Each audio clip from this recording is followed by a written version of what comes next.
ዝም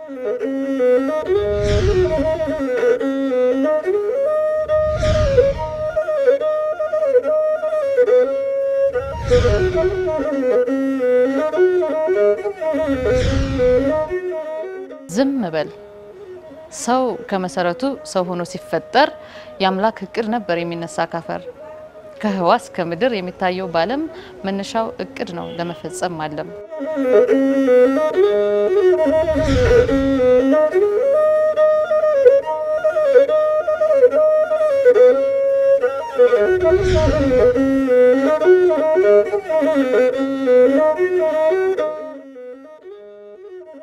በየስራተ ማህበሩ የተለያየ አይነት የእቅድ ስራ እንደነበር የህብረተሰብ እድገት ታሪክ ያስረዳል። በዚህም እቅድ የታየው ከአንድ መር ወደ ሌላኛው መር ለመሸጋገር የሚደረግ ያጠቃቀም ዘዴን ለማወቅ በየደረጃው ይደረግ በነበረም የተግባር እንቅስቃሴ ነው። በዚህም እቅድ ከእጅ ወደ አፍ በሆነ ኢኮኖሚ ስርዓት መኖር ስለማይቻል ጽንሰ ሐሳቡ የታየው በባሪያ አሳዳሪው ስርዓተ ማህበር እንደነበር ከታሪክ ድርሳናት መረዳት ይቻላል። የልማት እቅድ ማለትም አንድን ስራ በተወሰነ ጊዜ ለማከናወን በቅድሚያ የሚዘጋጅ መነሻ ነጥብ ማስፈጸሚያ ስልቱና መዳረሻ ውጤቱን የሚያመላክት ይህንም ለማሳካት ሀብትና ተግባራቱን በቅደም ተከተል የምንመራበት የተቀናጀ ስልት እንደሆነ የፕላን ሳይንስ በራሱ ያስረዳል። ፕላን ማለት ካለህ ነገር ተነስተህ መዳረሻ መንገድ የሚያሳይ ነው ብለን ነው የምናስበውና ዲስፕሊን ይፈልጋል በዛ መመራትን ይጠይቃል። እንግዲህ ጠቀሜታው ምንድነው? ያው የዜጎችን ዜሮ ኑሮ ያሻሽልልሃል። ያለን ሪሶርስ ተጠቅመህ ሌላ ነገርን እንድትፈጥር ያደርግልሃል። በዓለም ሀገርም ተወዳዳሪ እንድትሆን ያደርጋልና ፕላኒንግ ማለት ምን ሰራለው፣ እንዴት ሰራለው፣ በማን ይሰራል፣ እንዴት ይሰራል፣ ምን አለን የሚለው ነገር ሁሉ አጠቃሎ የሚመልስ ነገር ስለሆነ ፕላኒንግ ማለት እንግዲህ መሄጃ ነው፣ ሩቀት ማመለካቻ መነጽር ነውና አሁን አንዳንዴ ከተማ ፕላን ሲባል ተሰማለ አቺ ከተማ ከ40 ከ30 ዓመት በኋላ ምን መሆን አለባት በለዛሬ ዲዛይን የምታደርገው ነገር ማለት ነውና ፕላን ዛሬ ሆነህ ነገን ማየት መነጽር መንደርደሪያ ነው። የሰው ልጅ በህይወቱ ይብዛም ይነስም በደንብ ተዘጋጅቶበትም እንደው በልምድም ለሚያደርጋቸው እንቅስቃሴዎች እቅዶች አሉ። የኢኮኖሚ እቅድ ደግሞ በአገር ሲሆን ሰዎች በተናጠል የሚያቅዱት በተቀናጀ መልኩ በሀገር ደረጃ በሚታቀድበት ጊዜ ረጅም ሂደት እና ብዙ ጥረት ሊፈጅ ይችል የነበረውን ጊዜ በጥረትም በጊዜ የሚገለጽ ረጅም ሂደት በአቋራጭ እንድትደርስበት ያደርጋል። ግልጽ ራዕይ ማስቀመጥ ያስፈልጋል። ምክንያቱም ይሄን ህዝብ ወዴት ነው ይዘነው የምንሄደው? በሁሉም መንገድ በልማት ብቻ ሳይሆን በዲሞክራሲን እና በሌሎችም የህብረተሰብ ጥያቄዎች እና ህብረተሰብ እንዲሆን የምንፈልገው ክልላችን ሀገራችን እንዲሆን የሚፈልገው ነገር ግልጽ ላይ ያስቀምጠን መስራት መቻል አለብን። ያን ራዕይ ለማሳካት ነው እንግዲህ ምን ጸጋለን ብለን የምናስበው፣ ምን አቅም አለን ብለን የምናስበው። ያን ራዕይ ለማሳካት ነው ምን ተልኮ ይዘን እንሄድ፣ ተልኳችንን ምን ነድፈው ምን ቀርጸው ማለት ነው። እና ደግሞ ምን አይነት ስልት እንከተል፣ ምን አይነት ግቦችን እናስቀምጥ፣ ይህን ግባችን ለማሳካት ምን አይነት የክትትልና የድጋፍ ስርዓት ይኑረን የሚለው ነገር በሙሉ ምን መልሰው በቃ አለበለዚያ ምንድነው የሚሆነው?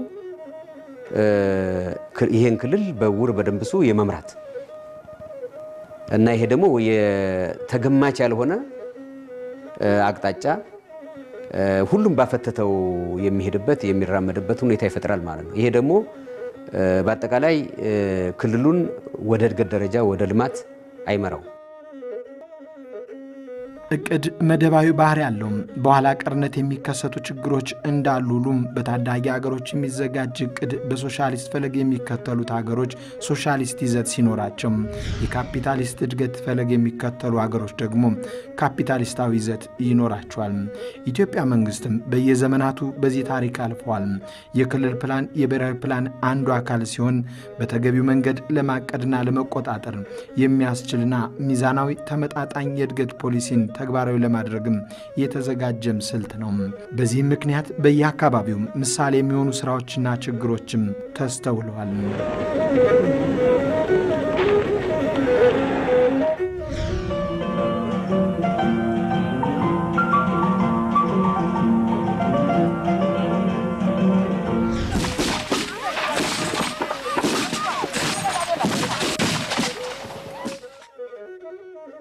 በሀገራችን ኢትዮጵያ የልማት ዕቅድ ማዘጋጀት ልምድ በርካታ ዓመታትን ያስቆጠረ ቢሆንም በተቀናጀ መልኩ ሥራ ላይ መዋል የጀመረው ግን በ1940ዎቹ መጀመሪያ ነው።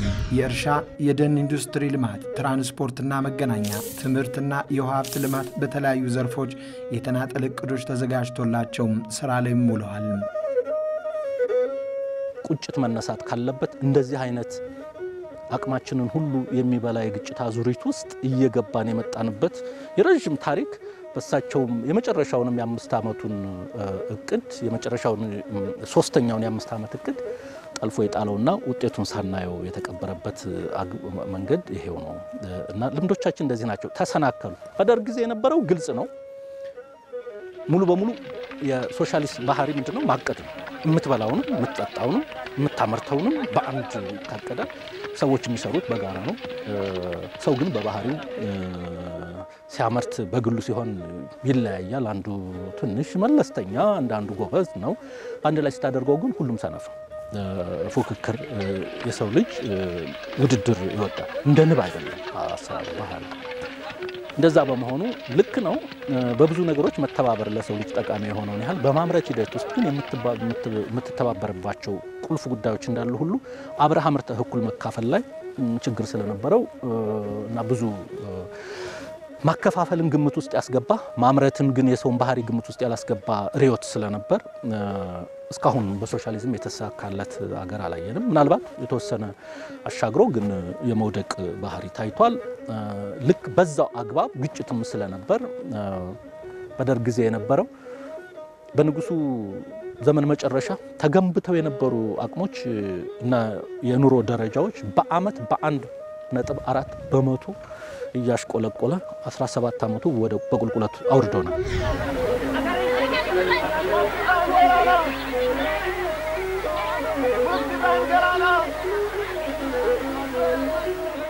ከ1980 በኋላ ያለውን ስናይ ከ1995 ከ1997 ኤስዲፒአርፒ የሚባል የ3 ዓመት እቅድ ነበር።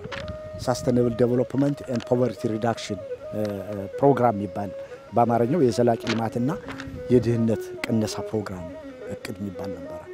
ከሱ በኋላ የመጣው ፓስዴፕ የሚባለው ያው እናንተም እንግዲህ ታውቁታላችሁ። ፓስዴፕ ማለት ፕላን ፎር አክሲለሬትድ ኤንድ ሳስቴን ዴቨሎፕመንት ቱ ኢን ፖቨርቲ የሚል ይሄ ማለት ምን ማለት ነው? ፈጣንና ቀጣይነት ያለው ልማት በማስፈን ድህነትን ከነጭራሹ ማስወገድ ነው የሚለው።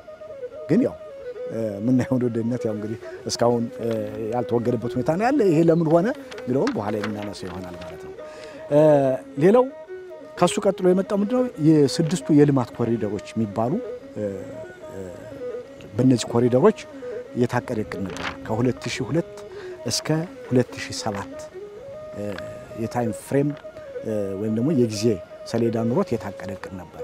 ይሄ እንግዲህ ስድስቱ ኮሪደሮች የሚባሉ የጣና ተፋሰስ፣ ጣናና አካባቢ ያለው ተፋሰስ፣ ተከዜና አካባቢ ያለው ተፋሰስ፣ ምስራቅ አማራ ላይ ያለው የልማት ቀጠና፣ ሰሜን ምዕራብ አካባቢ ያለው የልማት ቀጠና፣ ደቡብ ምዕራብ አካባቢ ያለው የልማት ቀጠናና ማዕከላዊ አማራ ላይ ያለው የልማት ቀጠና በሚል በስድስት የልማት ቀጠናዎች ተከፍሎ የታቀደ እቅድ ነበር።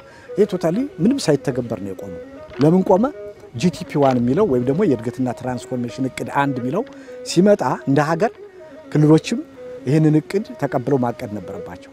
ስለዚህ ይሄኛው እቅድ ይሄ የስድስቱ የልማት ቀጠናዎች እቅድ የሚባለው ሳይተገበር ወደ የእድገትና ትራንስፎርሜሽን እቅድ 1 የሄድንበት ሁኔታ ነው ያለው። እንግዲህ ይሄ የእድገትና ትራንስፎርሜሽን እቅድ 1 የሚባለው ከ2003 እስከ 2007 ዓመተ ምህረት የነበረ ነው። በዚህ ጊዜ በርካታ ስራዎች ተሰርተዋል። በተለይ ከትምህርት፣ ከጤና፣ ከመንገድ አኳያ በርካታ ስራዎች ተሰርተዋል። የንጉሱ ሶስተኛ እቅድ እንኳን በተሟላ ሁኔታ አልተፈጸመም። ከዚያ በኋላ ከዚህ ቀጥሎ ደርግም አላስቀጠለውም። በኋላ ኢህአዴግም ከመጣ በኋላ እቅድ አቅዶ በተደራጀ አግባብ የገባው ከ97 ምርጫ በኋላ ፓስዴፕን ከዛ ጂቲፒ1 ጂቲፒ2 ያለ ነው የቀጠለው ከዛ በፊት በነበሩ አመታት የተደራጀ ቅድ አልነበረም ስለዚህ ያለ ቅድ በሄድንባቸው ጊዜያቶች ሁሉ ችግሮች ነበሩ ማለት ነው እና ተሳሳሪ አልነበሩ አሁንም እኛ ከመጣን በኋላ ደግሞ የጂቲፒ ስሪን እንኳን ማስቀጠል አልቻለም እንደ አዲስ ነው እኛ የሚሆን ነገር ያደረገው እኒህ ተሳሳሪ አለመሆናቸው የራሳቸው ችግሮች አሏቸው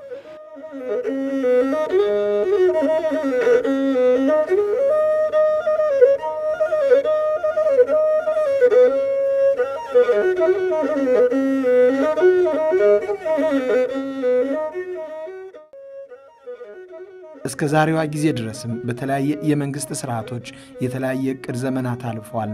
የአማራ ክልልም በስዊድን መንግስት ድጋፍ ክልሉ በቅድ እንዲመራ ባለፉት ዓመታት ቢሮ ተገንብቶለት በቢሮ ደረጃ ለዘመናት በርካታ ስራዎችን ሲሰራ ቆይቷል።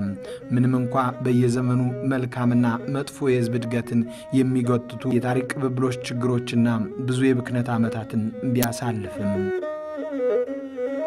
ቀደም ባሉት ዓመታት የምዕራብ ቀጠና ፕላን በሚል በጣም በርካታ ስራዎች የተሰሩበት በተለይ አሁን ላይብራሪ ላይ የተቀመጡ ዶክመንቶችን ብናይ እኛሁን አሁን እየሰራን ያለን ሰዎች በርካታ ነገሮች ምንም ማርባቸው ስራዎች የነበሩ ስራዎች እንደነበሩና እነዛን ዶክመንት አንዳንድ ዶክመንቶችን ስናይ የምናገኛቸው ናቸው እስከ 1992 አካባቢ በዛ ቁመናው ላይ የነበረ ተቋም ነው እንግዲህ ባልሳሳት እስከ 1992 አካባቢ ይመስለኛልና እስከዛ ድረስ ፕላን ልማት በጣም ተደማጭነት ያለው በክልሉ ውስጥ በጣም ከፍተኛ ስራዎችን የሚሰራ እንደተጠቀስከው በጣም ትልልቅ ምሁራን ያሉበት አንቱ የተባሉ ምሁራን ያሉበት እና ስራቸውም አንቱ የተባለበት ሁኔታ ነው ያለው ከዛ በኋላ የሆነው ምንድነው ፕላንና ልማቱ ከገንዘብ ጋር ተጨፈለቀና ገንዘብና ኢኮኖሚ ልማት ቢሮ ተባለ ስለዚህ ገንዘብና ኢኮኖሚ ልማት ቢሮ በሚባልበት ጊዜ የፕላን ዊንጉ ወይም ደግሞ የፕላን ክንፉ እንደ አንድ ሂደት ተቀምጦ የፕላን እቅዶችን የማቀድ ክትትልና ድጋፎችን የማድረግ ሁኔታ ነው ነበር የሀገራችንን አጠቃላይ ሁኔታ ስንመለከት የተቋማት መገንባትና ማፍረስ ሂደቱ ያው ከፕላን ቢሮ ባለፈ ሁሉም ተቋማት ላይ የሚያጋጥም ችግር ነው ወደ ፕላን ቢሮ ስንመጣ በተለያየ ስርዓት ውስጥ የተለያየ ተግዳሮት ካጋጠሙ አንዱ ተቋም ውስጥ አንዱ ፕላን ቢሮ ነው የቅርብ ጊዜ እንኳን ብንመለከት ፕላን ቢሮ በገንዘብና ኢኮኖሚ ስሩ እንደ አንድ የዳይሬክቶሬት የነበረ ሆኖ በተለይ እነዛ በአምስት ምዕራፍ የተከፈሉ 4 የቅድ ዘመናቶችን ስናሳልፍ የነበረበት ሁኔታ ስትመለከተው ገንዘብና ኢኮኖሚ ውስጥ እንደ አንድ ዳይሬክቶሬት ተወሽቆ የነበረበት ጊዜ ነው ይህ ደግሞ ምንድነው እቅድ በተቀመጠው አግባብ መሳካቱን በተለይ ያፈጻጸም ግምገማውን ለማካሄድ አመቺ ሁኔታ እንዳልነበረ ያሳያል ወይል አሁን በተሻለ ሁኔታ ክልሉ የተለየ ትኩረት ሰጥቶ የማደራጀት ስራ ሰርቶ ክልሉን ቢሮውን በቢሮ ደረጃ አደራጅቶት ይገኛል አይ ቲንክ አሁን የተሻለ አደረጃጀት ያለው ይመስለኛል በዚህ ምክንያት ክልሉ ያጣው ነገር ምንድነው አንደኛ ልምድ ያላቸው ሙያተኞች ተበተነዋል ወደ ተለያየ ስራ ሄደዋል ያው ቢሮ ሲታጠፍ ሳይዙ ስለሚቀንስ ውስን ሰዎች እንደሚይዘው እና በርካታ ለብዙ አመት ልምድ የነበራቸው የክልሉ መረጃ ያላቸው የክልሉ ሀብት ምንላቸው ሙያተኞች አተነበታል ሁለተኛው መረጃ ነው የመረጃ ተከታታይነትን አተናል ቢሮ ሆኖ ተደራጅቶ ቀጥሎ ቢሆን ኖሮ ክልሉ በየጊዜው በየአመቱ ያሉትን አፈጻጸሞች እየወሰደ የሚመጡ ጥናቶችን እያደራጀ ለቀጣይ የሚሆነውን ነገር እያያዘ ጥናትና ምርምር ይዞ ለመሄድ እድል ይሰጠው ነበር ይሄን እድል አጥቷል ማለት ነው ስለዚህ በዚህ ምክንያት ይሄ አጠቃላይ ክልላዊ መረጃ የምንለው ነገር እንድናጣ ሰፊ ችግር ፈጥሯል ለዛም ነው አሁን እቅድ ስናዘጋጅ ወደ ኋላ ሄደን የክልሉን የ30 አመት ታሪክ ስንተነትን በርካታ ፈተናዎችን ያገኘነውና እንደ ተቋም ሳይሆን አንዳንድ መረጃዎችን ያገኘነው እንደ ግለሰብ በመልካም ፈቃደኝነትና በህይወት ዘመን ስለነበሩ እነዛ ሰዎች ከነሱ ያገኘናቸው መረጃዎች ካልሆኑ በስተቀር እንደ ተቋም የተደራጀ መረጃ ለማግኘት ትልቅ ፈተና ሆኗል ስለዚህ ይሄ ትምህርት የሚወስደን እንዲህ አይነት ተቋማት የክልሉ ሀብት የሆኑ ተቋማትን ክልላዊ ገጽታን የሚይዙ መረጃ ትልቅ አቅም ያላቸው ነው ቅድን የሚመሩ ተቋማትን የበለጠ ያጠናከሩ መሄድ ነው እንጂ በመሃል ማፍረስ ዋጋ እንደሚያስከፍል ትልቅ ትምህርት ይወሰድንበት ነው የሀገር በነገራችን ላይ በጣም ትልቅ ፖቴንሻል ያለው ሀገር ይሄን ያለ ሀብት ለቅሞ አውቆ እንደየአካባቢው ጸጋ ሁሉም ተመሳሳይ ጸጋ የለውም የየራሱ አካባቢ የየራሱ ጸጋ አለው ይሄን ጸጋውን ተጠቅሞ አልምቶ እዛው ሳለ ህብረተሰቡ ተጠቃሚ እንዲሆን በማድረግ በኩል መሰረታዊ ችግር የነበረ በመሆኑ ህዝቡ በድህነት ውስጥ ቆይቷል። ልጆቹን ለማስተማር የኢኮኖሚ አቅም እንዳይኖረው፣ የጤና ሁኔታው የተሻሻለ እንዳይሆን፣ በህይወት የመቆየት እድሜው ዝቅተኛ እንዲሆን መሰል በርካታ ችግሮች በህዝቡ ላይ ሲደርሱ ቆይተዋል። ከዛም ባለፈ ለእርስ በርስ ጦርነት ጭምር የተረጋጋ ሁኔታ ያለው ሀገር፣ የተረጋጋ ኢኮኖሚ ያለው ሀገር ጦርነትን አማራጭ አያደርግም። ነገር ግን ይሄ ችግር ያለ በመሆኑ ምክንያት ያለማንም የፍትሃዊነት ጥያቄዎች እየተነሱ በየጊዜውና በየወቅቱ በርካታ ደም አፋሳሽ ሁኔታዎች በዚህ ሀገር ተከስተዋል። በዚህ ደግሞ ህብረተሰቡና ህዝቡ ዋጋ ከፍሉ። በአመዛኙ ታሪካችን አንደኛው ስርዓት በሌላኛው ስርዓት ሲተካ ያንደኛውን ምንዳ ቀንሶ የራስን የማጉላትና በአጠቃላይ በባለፈው ሲስተም ድክመት ላይ የመንተራስ እዛ ጋር የመመስረትና በዚህ ላይ ተመስቶ የስርዓቱን ቅቡልነት ለመገንባት የሚደረጉ ጥረቶች አሉ በእኛ ታሪክ። ይሄኛው ታሪካችን ብዙ ጥፋት አስከትሎብናል። በሀገራችን ለምሳሌ በሀገር ግንባታ ስብራት አንዱ ይሄ ነው። ለምሳሌ ከአንዱ ስርዓት ወደ ሌላኛው ስርዓት የተሸጋገሩ ተቋማት የሉም። የዲሞክራሲ ተቋማት ምን ብለው የልማት ተቋማት የሉም። አንደኛው ሲመጣ ሌላኛውን አፍርሶ ነው እየሄደ ያለ። ይሄኛው በአጠቃላይ በእቅድ ብቻ ሳይሆን ከዛ በላይ ያለ ነው ማለት ነው። ይሄ አደገኛ በሀገራችን አደገኛ ሁኔታ ያስከተለ ነው። አዲሱ የሀገር በቀል የልማት ስትራቴጂና ፖሊሲያችን ዋነኛ ትኩረቱ የባለፉት ዘመናት ዕዳ ብቻ አይደለም አስረክበውን ያለፉ ምንዳም አለ፣ ትተውልን የሄዱ ወረትም አለ። ስለዚህ ያን ወረት እንደ አንድ መነሻ ማድረግ አለብን ነው።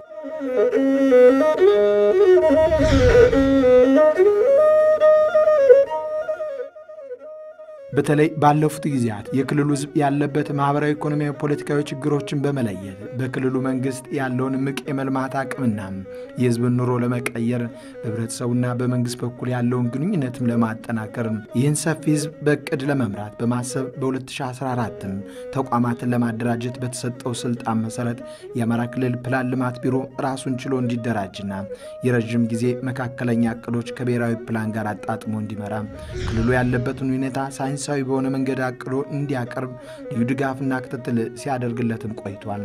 በየዘርፉ ያሉ ምሁራንና ከፌዴራል በተውጣጡ ባለሙያዎችም ካሁን በፊት ታይቶ በማይታወቅ መንገድ የ25 ዓመት እቅድ እንዲዘጋጅም ተደርጓል።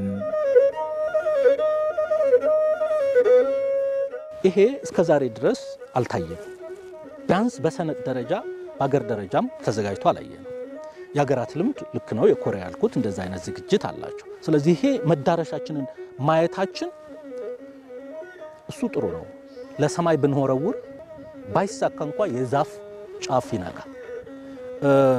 እንደዛ ካላቀድን ግን መሬት ላይ እየተንደፋደፍን እንቀጥላለን ብለን ስላሰብን እሱ ጥሩ ባህሪ ነው። ጥሩ አንዱ መለያ ነው።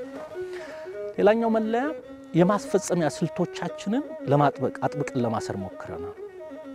አንዱ መሬት ላይ ስፓሻል እቅድ ያካትታልና መሬት ላይ የሚወርድባቸውን አካባቢዎች በስፓሻል ፕላን ወይም በስፓሻል ጥናት የት ላይ ምን በማን ለምን የሚሉ ጥያቄዎች እዛ ላይ ይመለሳሉ። በቦታዎች ይመላከታል። ምን ማድረግ እንዳለብንም ይመላከታል። ማስቲካ ማምረት የሚያዋጣው ባለ ሀብት ማስገባት ማምረት አይደለም፣ አስገብቶ መሸጥ የሚያዋጣው ባለ ሀብት ትርፋማ ሊያደርገው ይችላል። ወንድም ዓለም ይሄ አገራችንን አያሻግርም። እዚህ ቦታ ላይ እንዲህ አይነት ሀብት አለ፣ እንደዚህ አይነት ኢንቨስትመንት ብታደርግ ራስህንም አገርህንም ተጠቅማለህ፣ አንድ እንጀራ በልቶ ከማደር በላይ የሚያሻግር ነገር ትሰራለህ ብለን በእቅድ እንመክረዋለን። ስለዚህ ቦታዎቹ ይመለከታሉ። ስፔሻል ፕላን አለው። የኢንቨስትመንት ስርዓታችን ይቀየራል። የመጣውን መቀበል አይደለም። መንግስት ገብቶ ከግሉ ዘርፍ ጋር ተባብሮ የእውቀት ተቋሞቻችን ተጨምረውበት የውጭ አጋሮቻችን በእጃችን ጭምር አብኩተን መስራት እንድንችል ቴክኒካል ድጋፍ አድርገውልን መሬት ላይ ወርደን እንሰራለን። ይሄ ትብብር ይኖራል። እነዚህን አመላክተናል። ስለዚህ በኢንቨስትመንት ወይም በመዋለ ነዋይ ስምሪት ጥብቅ ክትትል ይደረጋል። ይሄ እቅድ ሲጀመር ክቡር የሀገራችን ምክትል ጠቅላይ ሚኒስትር ሆነው ሲሾሙ ባለስልጣናቸውን እዚህ ለማክበር ሲመጡ ተጋብዘው በዛን ጊዜ ይሄንን ክልል ለመቀየር ይሄንን ክልል ለመለወጥ እቅድ መታቀድ አለበት። በአጋጣሚ ሆኖ የክልሉ አመራርም እንዲሁ የተደራጀበት ጊዜ ስለነበረ ይሄን መሰረት አድርጎ በፍጥነት ወደ እቅድ ዝግጅት እንዲገባ ብለው አመራር ሲሰጡ ባለቤት እንዲሆን የተደረገው ፕላን ቢሮ ነው ማለት ነው። ፕላን ቢሮ ባለቤት መደረጉ ብቻ አይደለም፣ ፕላን ቢሮ ባለቤት እንዲሆን ነው። ፕላን ቢሮ አንደኛ በጀት አዘጋጅቶ እንዲያቀርብ፣ ኮንሴፕት ኖት አዘጋጅቶ እንዲያቀርብ፣ እቅዱን ለማስኬድ የሚያስችለውን ኮንሴፕት ኖት አዘጋጅቶ እንዲያቀርብ፣ ሁለተኛ የበጀት ጥያቄውን እንዲያቀርብ በማድረግ ኮንሴፕት ኖቱን በማየት ከዚህ ተነስቶ ስራው እንዲቀጥል ተፈቀደ። ስራው እንዲቀጥል ከተፈቀደ በኋላ ደግሞ ለስራው ማሳለጫና ለስራው ማሳኪያ የሚሆን የተጠየቀው በጀት ተፈቀደ ማለት ነው። ፕላንና ልማት ቢሮ የማክሮ ኢኮኖሚ የክልሉን የማስተባበር ትልቅ ሚና ያለው ነው። ዘርፎች ለማክሮ ኢኮኖሚ የሚኖራቸውን አስተዋጽኦ በአግባቡ እንዲወጡ የማድረግ እቅዶች፣ ፕሮጀክቶች በፍትሃዊነት በቅልጥፍና እንዲፈጸሙ የማድረግ የክልሉን ልማት እንዲረጋገጥ ትልቅ ጥረት የሚያደርግ ተቋም ነው። ስለዚህ በዚህ ደረጃ መግባባት ተፈጥሯል እንደ ክልል አመራር። ስለዚህ እስከዛሬ የነበሩ ስህተቶች ትክክል እንዳልሆኑ መተማመን ተደርሷል። ስለዚህ ይሄ ተቋም እስከ ቀበሌ ድረስ ምን አይነት አደረጃጀት ይኖረው የሚለው ኦልሬዲ እየተሰራ ነው ያለው። እቅዱን ስናስፈጽም አንዱ የክትትልና ድጋፍ አንዱ የድጋፍ በመሃል የሚፈጥሩ ክፍተቶችን የመሙላት ስለሆነ ምን ቅርጽና ይዘት ይኖረው ተብሎ ልክ እንደ ሌሎቹ ቢሮዎች ሁሉ አደረጃጀቱን እንዲያስተካክል በክቡር ርዕሰ መስተዳድሩ መመሪያ ተሰጥቶ ይህን የሚያጠና ቡድን ከፍትህ ከሲቪል ሰርቪስ ከኛ ከፕላንና ልማት ቢሮ እንዲሁም ምሁራን መነሻ አድርጎ አጠቃላይ የክልሉ መዋቅር እየተጠና ነው ያለው። ይሄ ወደ ትግበራ ሲሄድ አብሮ መልክና ይዘት እንዲኖረው የሚደረግ ነውና አመራሩ በመግባባት ደረጃ በዚህ ላይ ግልጽ ነው። ፕላንና ልማት ቢሮ ሚናው መወጣት አለበት። ባልተወጣ ቁጥር ክልል ይጎዳል የሚለው ተወስዷል። ስለዚህ ምን ቅርጽ ይዘት ይኖረው የሚለው እየተሰራ ስላለ በትግበራ ሄደ ደግሞ የምናያቸው ነገሮች እያሻሻል ነው እንሄዳለን።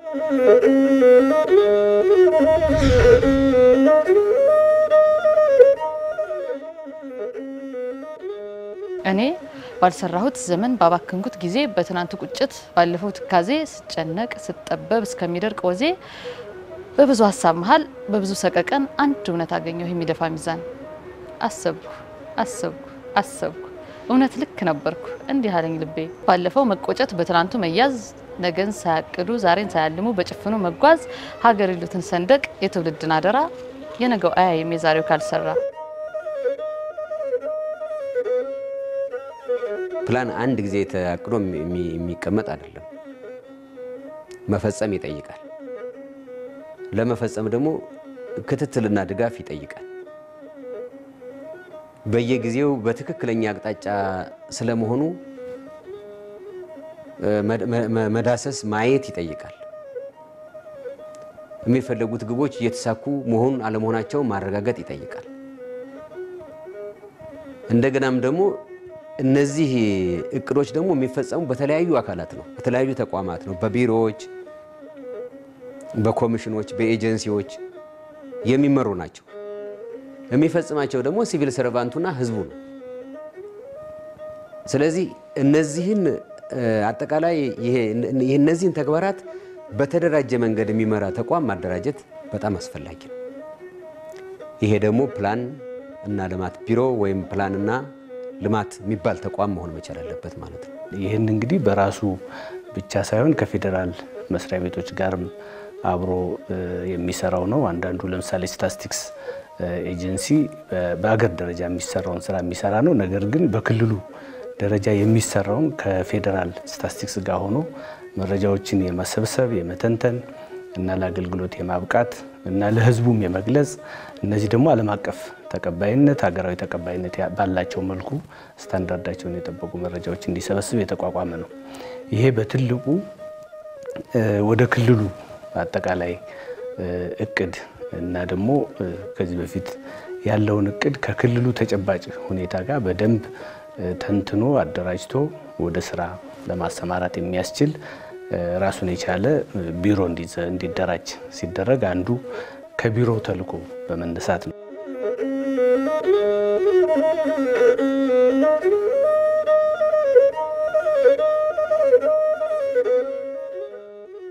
የበለጸጉ ሀገራት የእድገታቸው ሚስጥርና ተሞክሯቸውም ሲገለጥ የኢኮኖሚ እቅዳቸው አፈጻጸምንም ስንመለከት ሁሉም ነገር ችግሮቻቸውን የመለሱት በእቅድ ነው። እቅዳቸውን ለማስፈጸም ግን ሁሉም የጋራ መግባባት በመያዝ በመስራታቸውና በመሪዎቻቸው ልዩ ጥረትና ድጋፍ ብዙ ጣውረድን አልፈው እንደሆነም ታሪክን ያስረዳል። የአማራ ክልል ለመሬት በቂ ውሃ ሀብት እያለው ለሁሉም የሚመች አየር ንብረት እያለው የክልሉ ሕዝብ ኑሮ ግን ዓለምና ሌሎች ጎረቤት ሀገራት በደረሱበት መለወጥ አልተቻለም።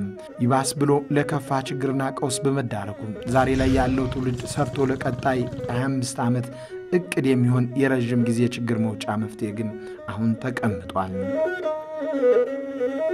አማራ ክልል በጣም በርካታ ጸጋዎች ያሉት ክልል ግብርና ከሰብል አይነቶች አንስተን እንስሳቱን ብናይ የእንስሳት ሀብቱን የአሳ ሀብቱን የደን ሀብቱን ብናይ የማዕድን ሀብቱን ብናይ የቱሪዝም ሀብቱን ብናይ ለምሳሌ ከቱሪዝም እንደነ ላሊበላ እንደነ ፋሲለደስ እንደነ ጭስ አባይ እና በርካታ ሌሎችንም ብናይ የውሃ ፖቴንሻሉን ብናይ የውሃ አቅሙ አሁን ወደ 2.2 ሚሊዮን ሄክታር መሬት ክልሉ በውሃ ወይም ደግሞ በመስኖ የሚለማ መሬት አለ። ግን የተጠቀምነው በጣም በሚገርም ሁኔታ እጅግ በጣም ኢንሲግኒፊካንት የሆነ ክልሉ ያለውን መልካም አጋጣሚ አሟጠን ወደ እቅድ አስገብተን መቀየር ላይ ግን ድክመቶች ነበሩ። እንግዲህ አንድን ጸጋ ሳይንሱ የሚለው በአራት መልኩ ነው ያንድን አካባቢ ጸጋ መለየት ያለብን ይላል። ይሄ ምንድነው የሚለው ለምሳሌ አንድ አካባቢ ያለው ጸጋ እና በአግባቡ እየተጠቀምንበት ያለ ምንድነው? ስለዚህ ጸጋውን ለይተን በአግባቡ እየተጠቀምን ከሆነ ምን ችግሮች አሉበት ብለን ለይተን ያንን ወደ እቅድ አስገብተን ያሉት ችግሮች ደግሞ ቀርፈን ደግሞ በአንድ አካባቢ ወይም በክልል ውስጥ እመርታ ማምጣት ያስችለናል ማለት ነው። ሁለተኛው ደግሞ በዛ አካባቢ ወይም ደግሞ በአንድ ክልል ላይ በአንድ ወረዳ በአንድ ዞን ሊሆን ይችላል ምን ጸጋ አለ ያለ ጸጋ ምንድነው ግን በጭራሽ ደግሞ ያልተጠቀምንበት ከሆነ ደግሞ ምን ማድረግ አለብን ወደ እቅድ አምጥተን ጥቅም ላይ ማዋል መቻል አለብን ማለት ነው። አማራ ክልል ያው በስታቲስቲክስ እናንተም ታውቁታላችሁ ኦልሞስት እንግዲህ የዓለም ሀገር ቢሆን ኖሮ ስንተኛ ሊሆን እንደሚችል ተገልጿል። ያው ዳታው ላይ የምናጋለን እና በጣም ሰፊ ህዝብ ነው። ኢቭን ኦፊሻል በሆነው ፊገር እንኳን ኦልሞስት ወደ 24 ሚሊዮን የሚጠጋ ህዝብ ነው። ይህን ያህል ህዝብ ያላቸው ሀገሮች ደግሞ በጣም ትንሾች ናቸው። ስለዚህ እኛ ጋር በጣም ትልቅ ፖቴንሻል አለን። ቅድም እንደነገሩ ያልተሰጠን ነገር የለም። ሌሎች ሀገሮች ምንም ነገር ከሌላቸው ነገር ተነስተው ነው ታምር መፍጠር የቻሉት። ለዚህ ደግሞ ምንድነው መጀመሪያ አሁን ለምሳሌ እነ ቻይናም ኮሪያም አካባቢ ምንድነው በፕላኒንግ ነው መጀመሪያ ችግራቸው ፈለሱት። ከዛም በኋላ ምንድነው የተሰራው የትምህርት ስርዓታቸው ላይ ሂውማን ሪሶርስ ላይ በከፍተኛ ደረጃ ሰርተዋል። ምክንያቱም ስትመራመር ነው ያለን ሪሶርስ ፖቴንሻል ያወቅና ልትፈጽም የምትችለው። ስለዚህ ፈጻሚ በቴክኖሎጂ አሁን ለምሳሌ ከዓለም ጋር መወዳደር የሚቻለው ቴክኖሎጂ ነው። ስለዚህ አንድን ኢኮኖሚ በከፍተኛ ደረጃ ልትገፋውና ከፈለከው ደረጃ ልታሳድገው የምትችለው ቴክኖሎጂ ተጠቀም ነውና የዓለም ሀገራት ቴክኖሎጂ ተጠቅመዋል፣ በእውቀት ልቀው ሄደዋል፣ ያላቸውን ሪሶርስ በአግባቡ ተጠቅመዋል። ስለዚህ እሱ ነው። ሁለተኛ ቆራጥ ኮሚትመንት መሪ ይጠይቃል። አሁን ጀነራል ፓርክ የወሰደውን ኮሪያ ላይ እሱ የመጣ ቪሌጃይዜሽን ጀምሮ በጣም ሰራው። እሱ በሚያልፍበት ሰዓት ሌሎቹ እያስቀጠሉት ነው የሄዱት እና ይህንን ነገር ማድረግ የሚቻለው ከተሞክሮች ወስደው መማር ማደግ ማቀድ መተግበር ተጠያቂነትን ያመጣ በመተድበስ ሰዓት እስከሆነ ድረስ ለዚህ ነገር ደግሞ እኛም ያንን ተሞክሮ ለኛ ሀገር ፊት የሚያደርገው ነው ስለና ያቀርነው ካፒታሊዝም ወይም ገበያ መር ኢኮኖሚ በእቅድ ያሳኩ በአንድ ትውልድ ውስጥ ከፍጹም ድህነት ወደ ፍጹም ብልጽግና የተሸጋገሩ ሀገራት አሉ። እነዚህ ማሳካት የቻሉት በእቅድ ኢትዮጵያ በተለይ ከጣሊያን ወረራ በኋላ ከፋሺስት ጣሊያን መውጣት በኋላ በንጉሱ ጊዜ በእልህ እና ምናልባትም ቁጭት በፈጠረው መነቃቃት እቅዶች ተጀምረዋል። ከ1940ዎቹ ጀምሮ የታቀዱ እቅዶች አሉ። በተለይ በሰነድ ደረጃ ዛሬ ድረስ እንደ ትልቅ ማጣቀሻ ሆነው የሚያገለግሉት ከ1949 ጀምሮ የተተገበሩት እስከ ስርዓቱ መውደቅ ድረስ በተግባር ላይ የነበሩት የ3 ዓመት እቅዶች የሚያመላክቱት እነዚህ ነው። ከልምድ አንፃር ለኔ እስካሁን በስኬት መጠቅሳት ሀገር ደቡብ ኮሪያ ናት። ደቡብ ኮሪያ የ20-25 ዓመት እቅድ ተከታታይ እቅዶች ነበሯል። ያደረጉት ነገር በአንድ ትውልድ መደረስ የሚችለውን ነገር በርቀት ማመላከት ችለዋል። መዳረሻቸውን አሳይተዋል። አንዳንዶቹ መዳረሻዎች በ25 ዓመት ውስጥ ልትደርስባቸው የሚገቡ ግቦች ልጆቻችን ሊደርሱባቸው የሚገቡ ግቦች ዝግጅት የሚያስፈልጋቸው ዛሬ ነው። የ2 ዓመት የ3 ዓመትና የ5 ዓመት እቅድ በመናቀድበት ጊዜ መዳረሻችንን ካላወቅን ለምን ዓላማም እንደምናደርጋቸው እርግጠኞች አንሆንም። የዚህን ክልል ጸጋ ስታየው ጥናቶቹን አይተህ መልማት ይችላል ብለህ የዓለም አቀፍን ተሞክሮ አንዳንድ የአፍሪካ ሀገራትን ወስደህ በህዝብ ቁጥሩም በቆዳ ስፋቱም ሰፊ ሆኖ ትልቅ ህዝብ እየተመራ ለምንድን ነው እንደዚህ ሆን ነው ብለህ ስትወስድ ወደ ኋላ አንዳንድ ነገሮችን ስታይ ጥንካሬ ቢኖርም ዛሬ ላይ ሆነህ ባልሰራሃቸው ነገሮች የምትቆጨው ነገር አለ። እንዲህ ብናረገው ኖሮ ምክንያቱም ክልሉ ከተመሰረተ እንዳልኩ 30 ዓመት ማለት በዓለም ታሪክ ፈጥነው ያደጉ ሀገሮች በ20 እና በ25 ዓመት በልጽገዋል። ዛሬ ክልሉ በልጽጎ ለሀገር ግንባታ ኢትዮጵያ በልጽጋ ትልቅ ደረጃ የበለጸጉ ሀገሮች ተርታ መግባት የምንችልበት ነው። ወደ ኋላ ብትወስድ አንዳንድ ሀገራት እኛ ወታደር ልከን ሰላም አስከባሪ የሆንባቸው ሀገሮች ያኔ በኢኮኖሚ አንዳንዶቹ ከኛ በታች ሆኑ። ዛሬ በሰላማቸው እነሱ ጥሩ ሆነው በልማታቸውን በልጽገው ስታይ ቁጭት ይፈጥርብሃል። ቁጭት ያው ባልሰራው ነገር ስለምታረግ ነገር ግን ደግሞ አሁንም መመቃቀሙን ወስደህ ዓለም የደረሰበትን ቴክኖሎጂ ወስደህ ዛሬ አዳዲስ ቴክኖሎጂዎችን ካለም ወስደህ በቀላል ጊዜ ማደግ እንደምትችልና ትልቅ አቅም ያለው ክልሉን ወስደስ ደግሞ ተስፋ ይሰጣል ወደፊት ማለት ነውና ባልሰራ ነው እየተቆጨን በቀጣዩ ግን ትልቅ ተስፋ እንዳለን ነገን እያየን ያለንን አቅም እንደሚያሳየን ይሄን የ30 ዓመት ጉዞ ወደ ኋላ ካየን በኋላ የአንድ ዘመን ትውልድ ስለሆነ ለቀጣይ 25 ዓመት የምናዘጋጀው የሚቀጥለውን 25 ዓመት ደግሞ እንዴት ብንሄድ በፍጥነት ማደግ እንችላለን የሚለውን ትልም ተቀምጧል ማለት ነው። ስለዚህ ተስፋችን ያለው የሚቀጥለው 25 ዓመት እቅድ ላይ ነው ማለት ነው። ስለዚህ እነዚህን ነገሮች አስተሳስሮ የያዘ ስለሆነ ከአሁን በኋላ የሚመጣው ትውልድ ያለውን እቅድ በማዳበር በመጨመር በማሻሻል ዓለም ተለዋዋጭ ስለሆነ የበለጠ በማጠንከር ይሰራዋል እንጂ መንገዱን ይዞታል ብለን እናስባለን።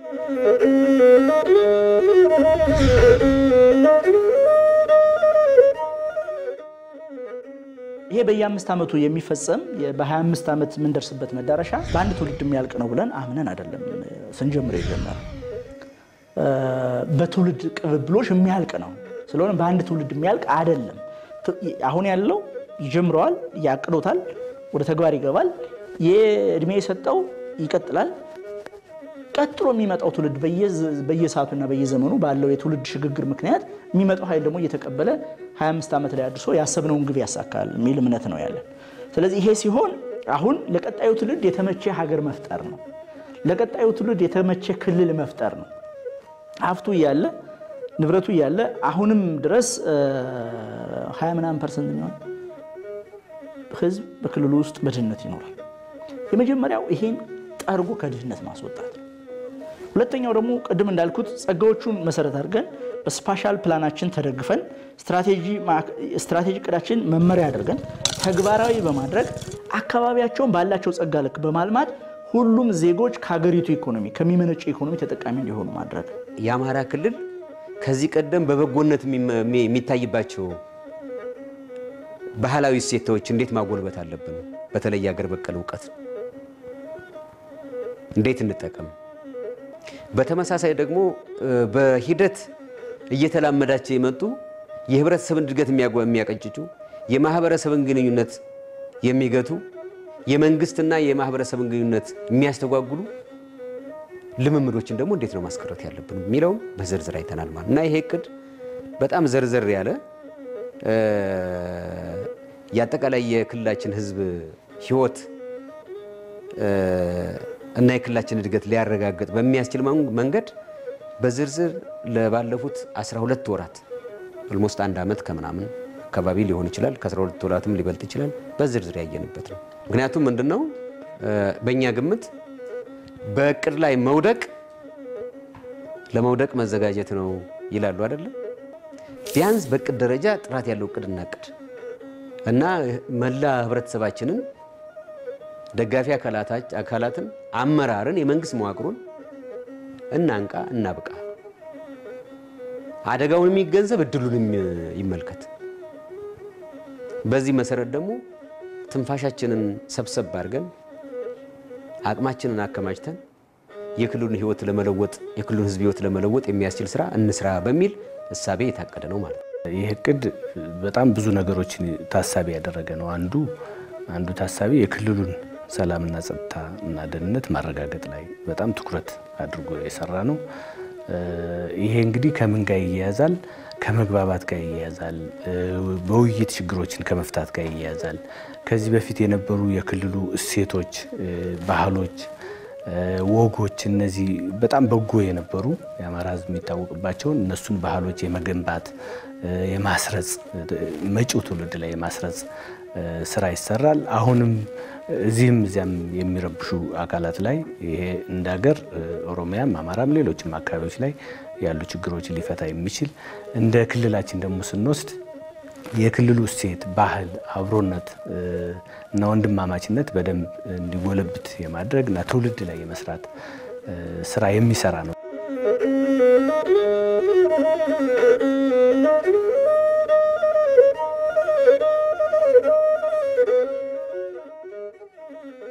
አሁን ታዲያ በአማራ ክልል ፕላን ልማት ቢሮ ዋና ባለቤትና አስተባባሪነት በክልሉ መንግስት ልዩ ድጋፍና ክትትል ሰጭነት የተዘጋጀው ይህ የ5 ዓመት ማህበራዊ ኢኮኖሚያዊ ፖለቲካዊ ዕቅድ ይዘት ያለውና ችግሮችን የለየ እንደሆነ ይታመናል ያዘጋጁት ባለሙያዎችና አመራሮችም የክልሉ ህዝብ አሁን ካለበት የኑሮ መውጫ መንገዱ ክልሉ ካለው ምቹ ዕድሎች ተነስቶ ሁሉም በቁጭት ከሰራና ከተረባረበ አመራሩም ለተፈጻሚነቱ ኃላፊነቱን ከተወጣ ማንም ከደረሰበት መድረስ እንደሚቻል የተዘጋጀው የአማራ ክልል የ25 ዓመት ዕቅድ በቅድመ መመዘኛዎች ራሱን የቻለ ተስፋ እንዳለው ይገልጻሉ እንግዲህ አሳንተ ሰው አምላክ ሲሰራ ከቅድ ከተነሳ ዓለምን ሲያበጃት ማሰብን ካልረሳ አንተም ወስንና አልመ ተነሳ ባለም ጫጫታ ውስጥ በውሽንፍር መሃል ዝም ብለህ ስራ እሱ ይገልጣል 2242 ላይ ራያችን አስቀምጣለሁ ሌሎች ሀገሮች ከደረሱበት በቴክኖሎጂ የበለጸገች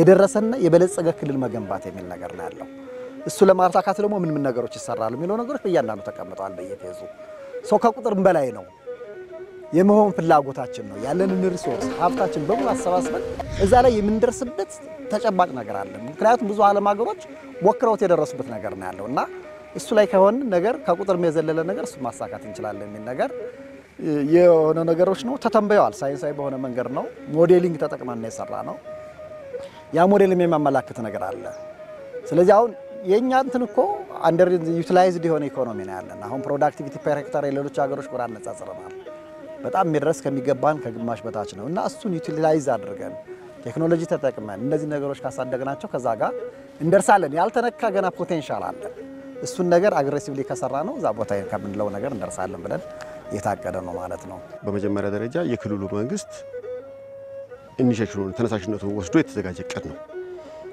ተቋማት just for the sake of ፕላኒንግ የፈጸሙት ሳይሆን ክልሉ አሁን ያለበትን ነባራዊ ሁኔታ በጥልቅ ገምግሞ ካሁን ካለበት ችግር ለመውጣት የሚያስችለኝ የተለየ ዕቅድ ማዘጋጀት አለብን በሚል ተነሳሽነት የተዘጋጀ ዕቅድ ስለሆነ የመፈጸም አቅሙ ከፍተኛ ነው ብያምናለሁ ስለዚህ ካሁን በፊት እንደው ለግብር ይሙላ አይነት ነገር ከመናዘጋጀው በተለየ ሁኔታ የአመራሩ ኮሚትመንት ከፍተኛ የሆነበት እኛም እዛው የተሳተፉ አካላት በሙሉ የሪል ለውጥ ይመጣል በሚል እሳቤ ነው ስንሰራ የቆየ ነውና እኔ አይ ቲንክ አሁን የተቀመጠው ግብ ሙሉ በሙሉ መሬት ላይ ማሳረፍ ከተቻለ እውነት ነው የተባለው ለውጥ ይመጣል ብያምናለሁ የመጀመሪያው ማሽን የተፈጠረው ኢትዮጵያ ውስጥ ነው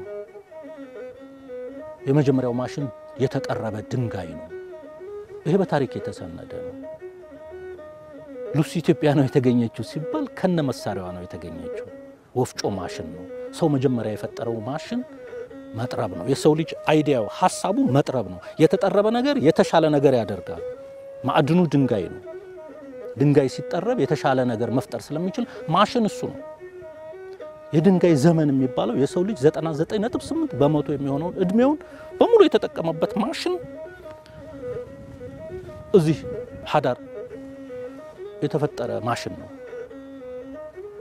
እሱ ፕሬሲደንት የብሮንዝ ዘመን የብረት ዘመን እያለን ወደ አውሮፓ እስከሚደርስ ድረስ ቀጥሎ ወደ ግብጽ ነው የሄደው ብሮንዝ ዘመን። እነዚህ ከሱ አልፎ እነ ግሪክ እና አውሮፓ የገባው የብረት ዘመን የምንላቸው ናቸው። የብረት ዘመን አልፎ እንግሊዝ ሲገባ የኢንዱስትሪ አብዮት ተፈጠረ።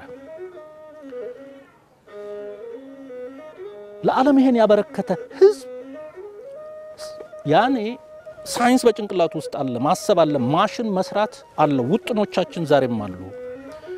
ወደዛ መመለስ ያቃተው ለምንድነው ብሎ የሚጠይቅ ልሂቅ መፈጠር አለበት።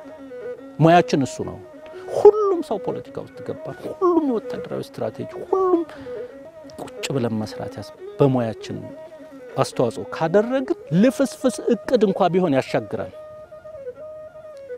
ካልሰራን ካወራን ከተቆላለፍን ለመጣል ከተጋን ከሰባተኛው ክፍለ ዘመን የጀመረ የቁልቁለት ጉዞ አንነሳ። ያሰብነው ነገር ማሳካት የሚችሉት አመራሩ ባለቤቱ ነው። በእውቀት ላይ ተመስርቶ ምናስመዘግበውን ግብ ተገንዝቦና አውቆ መቼ ምን ማሳካት እንዳለበት ተረድቶ የት ምን ፖቴንሻል አለኝ ብሎ ተረድቶ በቅድ ውስጥ የተቀመጡትን በስፔሻል ፕላኑ የተቀመጡትን ነገሮች ተረድቶ ሲሄድ ነው። ስለዚህ የመጀመሪያው ከፍተኛ ድርሻ ያለበት አመራሩ። ቀጥሎ ቅድም እንዳልኩ ኤሊቱ ነው። ሳይንሳዊ የሆነ እቅድ ታቅዷል። ስለዚህ ይሄን ሳይንሳዊ የሆነ እቅድ በየጊዜው ጥናቶች እያደረገ አፈጻጸሞቹን እየገመገመ ለአስፈጻሚው አካል ማቅረብ እና መመገብ ያስፈልጋል። በተለይ ደግሞ ለዚህ ዩኒቨርሲቲዎቻችን ከፍተኛ ስራ መስራት ይኖርባቸዋል። በማህበረሰብ አገልግሎት ዘርፋቸው አንዱ ስራ የዚህን እቅድ አፈጻጸም እየገመገሙ ለአስፈጻሚ አካላት እያቀረቡ ለዘርፍ ተቋማት እያቀረቡ ለተቋማት እያቀረቡ ይሄ እቅድ እንዲሳካ የማድረግ ስራ ከነሱ ይጠበቃል። በመጀመሪያ ደረጃ አመራር ስንል በዋነኛነት ይህን እቅድ አቅዶ ተግባራዊ የሚያደርገው የፓርቲያችን አመራር የብልጽግና ፓርቲ አመራር።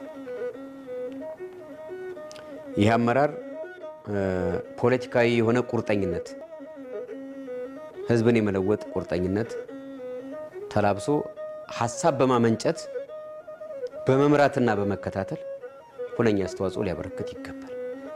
ኮሌክቲቭሊ በጋራ እና በተናጠል ኃላፊነቱን ሊወጣ ይገባል። ሁለተኛው መንግስት ነው። መንግስት በመነበት ጊዜ በዋነኛነት ይሄ ሲቪል ሰርቫንቱን የመንግስት ሰራተኛውን የሚመለከት ነው የሚሆን ማለት ነው።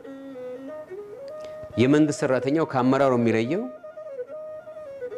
ይሄንን ስራ ይሄን እቅድ ሙያዊ በሆነ መንገድ በአመራሩና በማህበረሰቡ መካከል ሆኖ ተግባራዊ እንዲሆን የሚያደርግ ኃይል፣ በተለይ እንዴት ነው የሚተገበረው የሚለውን የሚመልስ ኃይል ነው። አመራር ምንድነው ምን ተገብር ብሎ ሊል ይችላል ምንነቱ ላይ የተመሰረተ። ይሄ ግን እንዴት ነው የምተገብረው ብሎ እንዴት የሚለው መልስ የሚመልስ የመንግስት አካል። ስለዚህ መንግስት ሰራተኛ ይንቅድ ለመተግበር መነሳሳት አለበት ማለት ነው። እንደ አጠቃላይ እንደ ተቋም ስናየው ነው። ነገር ግን ማህበረሰቡ አለ። ማህበረሰቡ ስንል ደግሞ ህዝቡ ራሱ አለ። ከህዝቡ ውስጥ ደግሞ ምሁራን አለ፣ ኢሊቱ አለ። ይሄ ግሩፕ በደንብ እዚህ እቅድ ላይ መግባባት መቻል አለበት። ኢቭን ኢሊቱ ብቻ ሳይሆን ዲያስፖራው አለ። አሁን ለምሳሌ በተፈጠረ ኢሉዥን ወይም ደግሞ በተፈጠረ ቅዠት የራሱን ህዝብ የሚበድል ሰው የሚረዳ ዲያስፖራ የክልሉን እድገት ለማፋጠን የህዝቡን አጠቃላይ ሁለንተናዊ ጉስቁልና ለማሻሻል የሚችል እንደዚህ አይነት እቅድ ላይ ኢንቨስት ማድረግ አለበት። ሐሳቡንም ኢንቨስት ማድረግ አለበት፣ ገንዘቡንም ኢንቨስት ማድረግ አለበት፣ አጠቃላይ ስራውን። ምክንያቱም ለዲያስፖራውም ቢሆን ይህች ሀገር የመጨረሻው መዳረሻው እሷ ናት። ምንም ቢሆን አገሩ ናት። ለአገሩ ልማት ኢንቨስት ማድረግ አለበት።